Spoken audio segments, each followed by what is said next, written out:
Olá! Consulta ao cadastro de crianças e adolescentes desaparecidos devem se tornar obrigatória para a matrícula de alunos da rede pública de ensino de São Paulo. A proposta é de autoria do deputado César, do PSDB, para tentar aliviar a dor de milhares de famílias que têm parentes desaparecidos a cada ano no estado.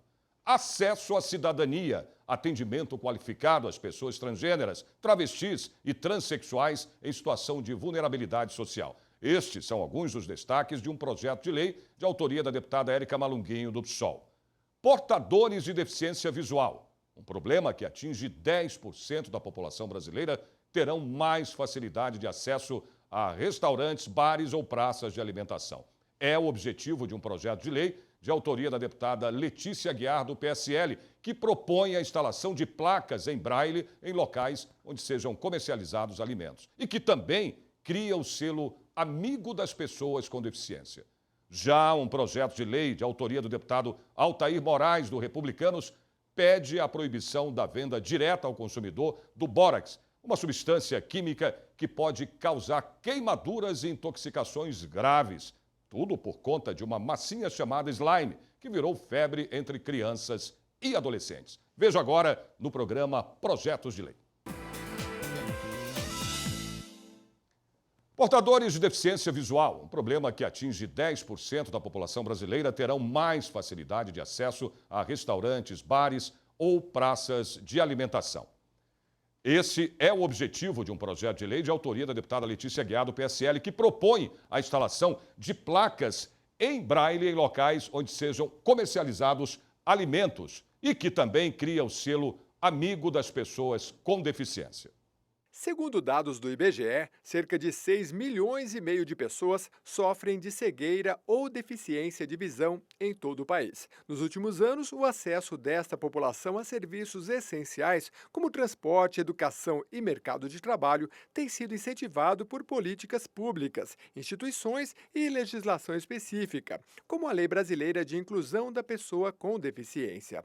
Com o objetivo de propiciar mais um meio de integração aos portadores de deficiência visual, a deputada Letícia Aguiar, do PSL, propôs o projeto de lei 673 de 2019, que autoriza a instalação de placas em braille com cardápios em fonte ampliada nos estabelecimentos que ofereçam refeições, como bares, restaurantes, hotéis e praças de alimentação, entre outros, no estado de São Paulo. Nós temos que dar essa prioridade para essas pessoas, né, que elas possam ter acessibilidade e inclusão delas garantida. Nós escolhemos a placa, né, e não o cardápio em papel, justamente porque o cardápio em papel, né, conversando com pessoas deficientes visuais, ele perde, né, ali a densidade, perde a aderência. Então, com isso, prejudica a leitura em braille. Já a placa, ela fica ali afixada, né, tanto em estabelecimentos de gêneros alimentícios, quanto em estabelecimentos comerciais no geral, um prédio comercial, um consultório médico, enfim, uma rede hoteleira que esteja disposta a incluir, né, essas pessoas no seu segmento de clientes. O sistema Braille é um processo de leitura e escrita baseado em 64 símbolos em relevo.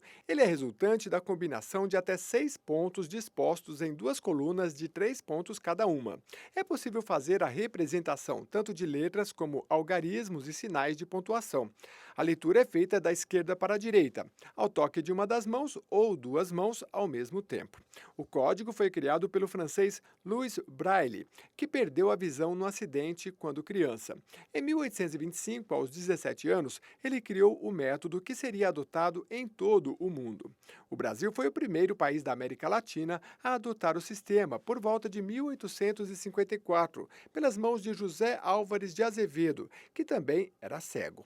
A primeira escola criada para atender crianças cegas utilizando o Braille foi o Instituto Benjamin Constant, do Rio de Janeiro. Atualmente, muitas instituições oferecem programas de capacitação em Braille. Em São Paulo, uma das mais conhecidas é a Fundação Dorina Noel. Criada em 1946, leva o nome da educadora que trabalhou intensamente para implantar serviços especializados gratuitos para crianças, jovens e adultos, cegos ou com baixa visão. Dorina ficou cega aos 17 anos de idade. A instituição produz e distribui material em braille para 2.500 escolas, organizações, associações e bibliotecas que atendem público com deficiência visual. O objetivo é que as pessoas tenham mais autonomia e independência em suas atividades diárias. Para Alexandre Munk, superintendente da Fundação, o projeto da deputada Letícia Aguiar é importante, justamente porque estimula esta autonomia. É positivo, não tenho a menor dúvida, é mais uma ação em prol da pessoa com deficiência visual, ela que tem muitas dificuldades na questão de acessibilidade, nos bares, restaurantes, todos os locais que fornecem a alimentação, porque há uma dificuldade muito grande delas poderem solicitar o que elas realmente querem nesses estabelecimentos. Sempre precisa de ajuda de um terceiro, do garçom. Outro ponto importante do projeto é a criação do selo Estabelecimento Amigo da Inclusão. É um prêmio, um reconhecimento ao comerciante que se adequar à lei, proporcionando mais acessibilidade e comodidade à pessoa com deficiência. A empresa que aderir certamente ela vai conquistar uma gama maior de clientes, gerando assim mais economia, né, para o setor da empresa. Ela vai receber, né, todo mês nós faremos aí uma entrega do selo Estabelecimento Amigo da Inclusão, que ela vai poder deixar lá em local de destaque dentro do seu estabelecimento, mostrando que ali a pessoa que tem algum tipo de deficiência, ela será muito bem-vinda. As principais redes geralmente fazem um trabalho já de inclusão. Temos outros estabelecimentos pequenos também que fazem, mas assim, nós temos São Paulo, a cidade, podemos dizer, gastronômica, e a gente percebe que, certo, faltam muitos cardápios. Há um público aí muito interessante, um público que sim, sai para os restaurantes, sai para os bares, então por que não também dar as condições para que eles possam realmente se sentir incluídos na sociedade. Acesso à cidadania, atendimento qualificado a pessoas transgêneras, travestis e transexuais em situação de vulnerabilidade social. Esses são alguns dos destaques de um projeto de lei da deputada Érica Malunguinho, do PSOL. Márcia Rocha é advogada e tem 4 empresas no ramo imobiliário. Ela sempre foi bem-sucedida nos negócios, mas durante grande parte da vida enfrentou um dilema. Quando eu tinha 4 anos, eu já ficava com as meninas na escola. Eu me identificava com esse universo feminino. Conforme eu fui crescendo, eu fui reprimida, não podia ser, né? Meu lugar era com os meninos, você é menino, tem que estar com os meninos. Mas eu sempre tive isso, então eu entendi que eu tinha que levar uma vida dupla. Então eu tinha uma vida, uma expressão para o mundo masculina e tinha uma coisa minha que era eu e me identificava com o feminino. Márcia não se sentia à vontade no corpo que nasceu. Na adolescência, quando os corpos das minhas colegas começaram a mudar, eu queria que o meu mudasse também, só que ele estava indo para o lado errado.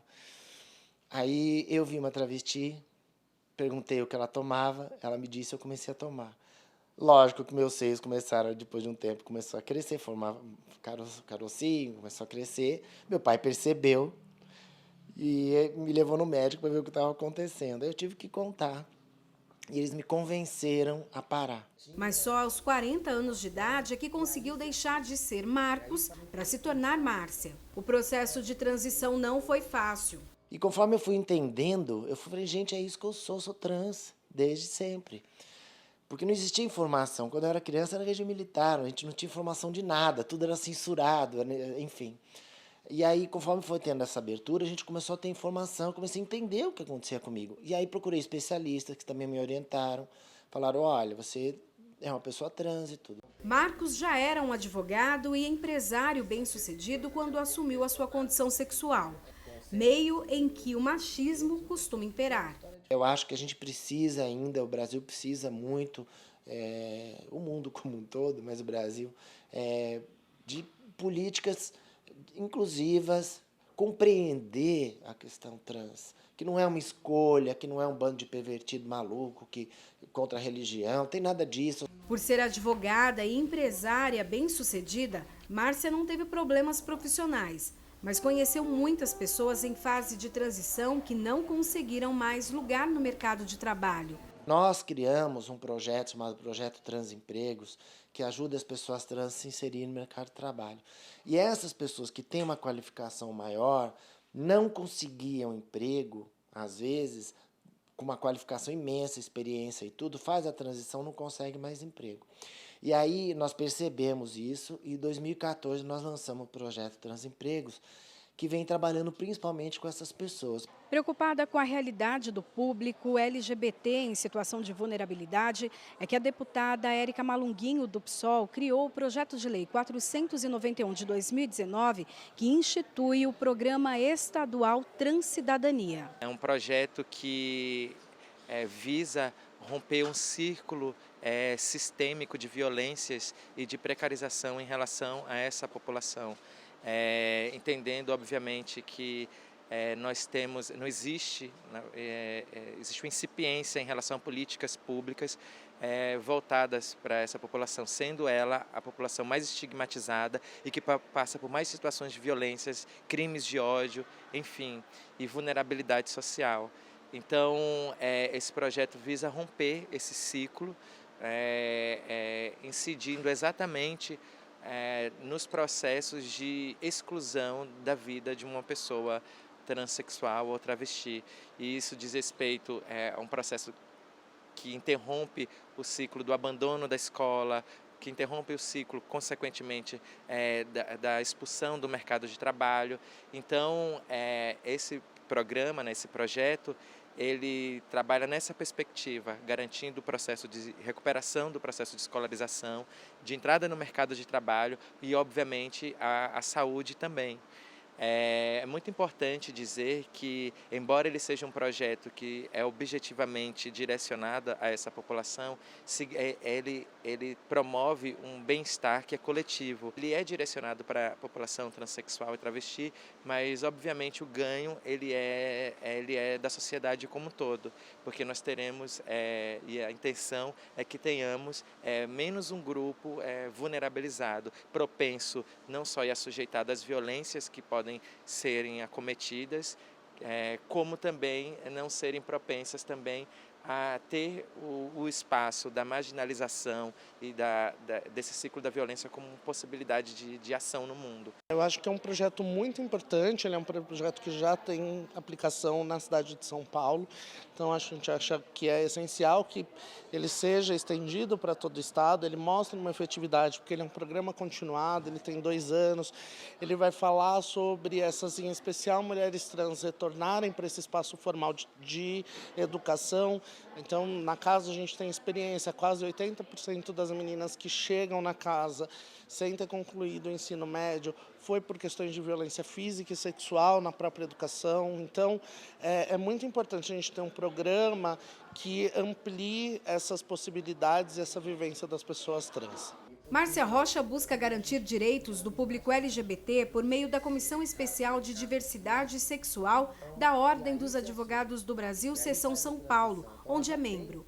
Foi a primeira transexual a ter o documento da Ordem dos Advogados do Brasil com o nome afetivo.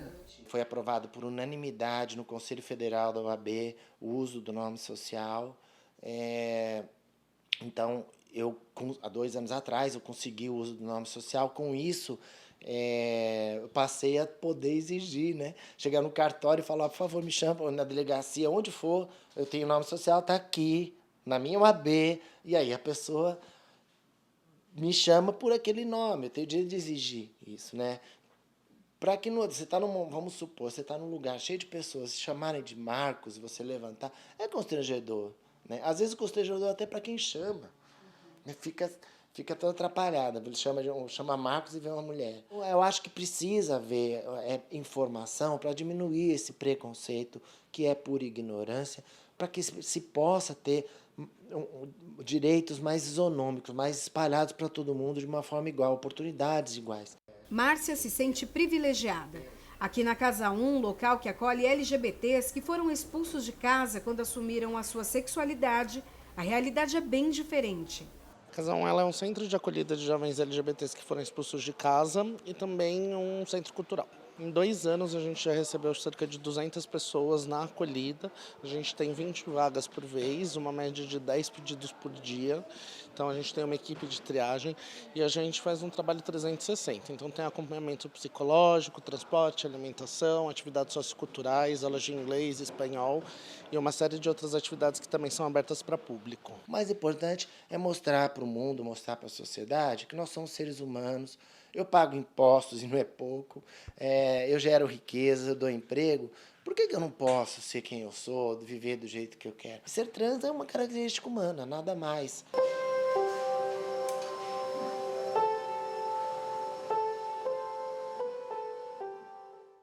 Consulta ao cadastro de crianças e adolescentes desaparecidos deve se tornar obrigatória para a matrícula de alunos da rede pública de ensino de São Paulo. Projeto de lei pede proibição da venda direta ao consumidor do bórax, uma substância química que pode causar queimaduras e intoxicações graves e que está sendo usada sem controle num brinquedo que faz sucesso entre crianças e adolescentes. Você vai ver já já.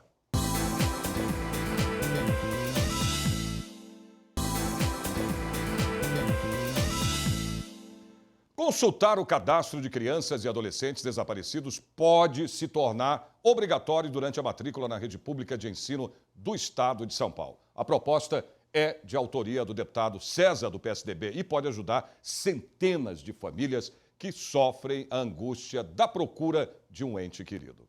Meu nome é Ivanise Esperidião da Silva, eu tenho 57 anos e sou mãe da Fabiana Esperidião da Silva, que desapareceu em 23 de dezembro de 95. Fabiana desapareceu no bairro de Pirituba, na zona norte de São Paulo, quando estava com 13 anos de idade. Ela tinha ido à casa de uma amiga que fazia aniversário e estava acompanhada por outra amiga. Na volta para casa, as duas se separaram e Fabiana nunca mais foi vista. O desaparecimento da minha filha, ele é um mistério muito grande, que eu não consegui nenhuma informação até os dias de hoje. São 23 anos e 6 meses de uma busca incessante, de um silêncio profundo, né? De uma dor que não tem remédio e que eu não desejo isso para ninguém, porque é uma ferida que ela não cicatriza. Perder um filho nessa circunstância é pior que a morte, porque quando você perde um filho que ele morre, você vive ali um momento de luto, de dor, mas também é um término do círculo da vida. Você enterrou um corpo, você sabe aonde ele está e que ele não vai mais voltar. Agora, quando ele desaparece, é muito pior, porque você convive com a dor da incerteza, de não saber o que aconteceu. Entre 2007 e 2017, foram registrados mais de 786 mil desaparecimentos, 82 mil só nos últimos 2 anos. Em 2017, no estado de São Paulo, 25.200 pessoas desapareceram, segundo o Ministério Público Paulista. O projeto de lei 672 de 2019, de autoria do deputado César, do PSDB, dispõe sobre a obrigatoriedade das escolas, antes de concluir a matrícula de crianças e adolescentes, pesquisar o nome deles e também as fotos no banco de dados de pessoas desaparecidas.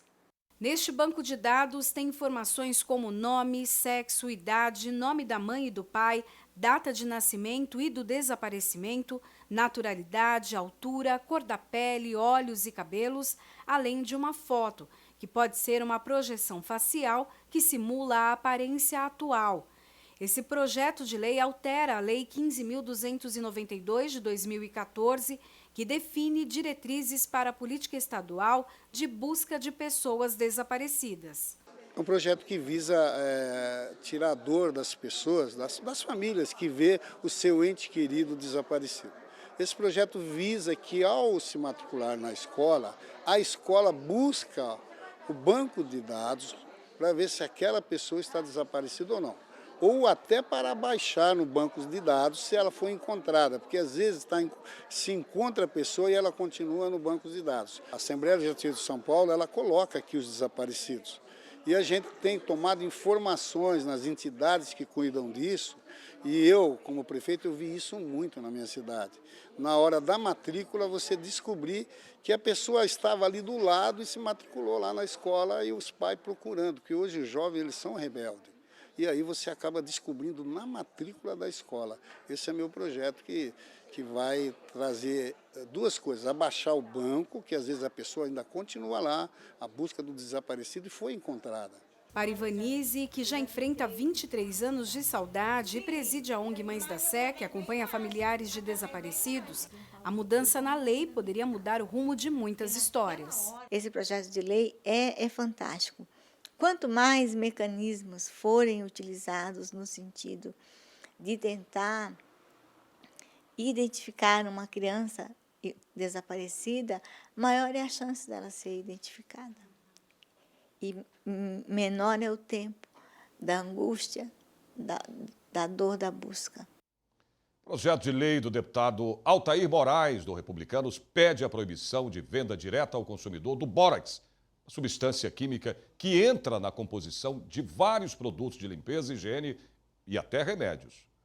Tudo por causa do seu uso sem controle na fabricação de um brinquedo que pode causar queimaduras e intoxicações graves. Uma mistura gelatinosa que pode ser comprada pronta nas lojas ou produzida em casa mesmo vira febre entre crianças, adolescentes e até adultos, mas pode trazer problemas para quem usa. É o chamado slime, que quer dizer lodo em tradução literal, e apareceu pela primeira vez no filme Ghostbusters, Caça-Fantasmas. Transformada em brinquedo, ganhou fama em todo o mundo nos anos 80. Graças à internet, a massinha viralizou entre várias faixas de público. Para se ter uma ideia da força da propagação do slime, só que no YouTube é possível encontrar milhares de vídeos sobre o assunto. A maioria é de receitas caseiras para preparar a massa. Colorida, maleável, podendo ser modelada em vários formatos como se fosse uma geleia amolecida nas mãos, ela tem a possibilidade de esticar, enrolar e ganhar várias formas, o que, segundo os usuários, a torna um brinquedo muito atrativo e relaxante. Como é que você brinca com isso? Estico, enrolo na mão, aperto. E aí você gosta porque é desestressante, é isso? Sim. É? E é super bonito. É super bonito. É uma sensação muito bonita. E você fica quanto tempo brincando com isso? Acho que uns 20, 30 minutinhos. Os materiais que mais aparecem nas fórmulas caseiras são cola branca, tinta ou corante, produtos de higiene como shampoo, espuma de barbear, sabão líquido e detergente. E ainda água boricada, bórax, bicarbonato de sódio. E é aí que mora o perigo. O bórax, borato de sódio, é a matéria-prima de alguns produtos de limpeza. A Agência Nacional de Vigilância Sanitária o avalia como sendo de classe toxicológica 2, isto é, altamente tóxico. O contato prolongado com o produto pode provocar desde queimaduras na pele, irritação nos olhos e alergias, até quadros mais graves de intoxicação. Realmente é prejudicial à saúde dessas crianças ou pré-adolescentes que estão utilizando e manuseando esses produtos.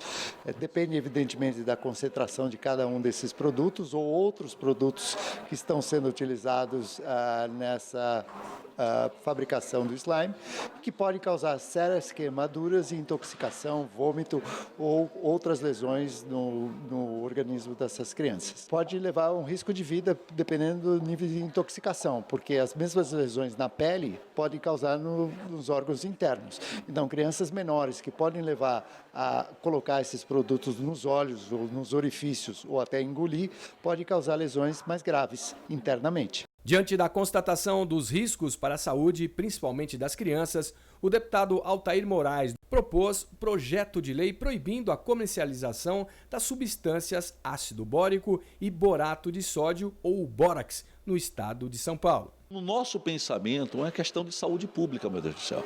A criança, ela não tem condições em si de comprar sozinha, mas os pais têm feito isso. Então, tudo que não é proibido é permitido. Então, se é permitido, os pais compram e até fazem brincadeiras com as crianças. Só que as crianças estão sendo prejudicadas por isso. A intenção do projeto é justamente isso, é que para proteger mais as nossas crianças, dar uma conscientização melhor aos pais. Existem lojas com filas enormes, com os pais comprando bórax.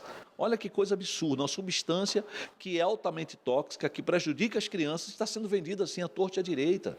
Então, são coisas que a gente não dá para engolir, não dá para aceitar esse tipo de coisa. Eu acho que você proibir para o consumidor final é muito importante, porque ele é vendido de uma forma não adequada, não controlada. Brinquedos, como a gente comentou, devem ser regulamentados pelo Inmetro, isso é uma regulamentação desde 1988. Então, o Inmetro, para os pais que estão assistindo, utilize-se de produtos que são regulamentados pelo Inmetro, brinquedos que são. O caseiro, feito dessa forma, com esses produtos que são verdadeiramente tóxicos, pode ser extremamente prejudiciais para as suas crianças. Esse foi o programa Projeto de Lei de hoje. Até o nosso próximo encontro. Espero vocês. Até lá.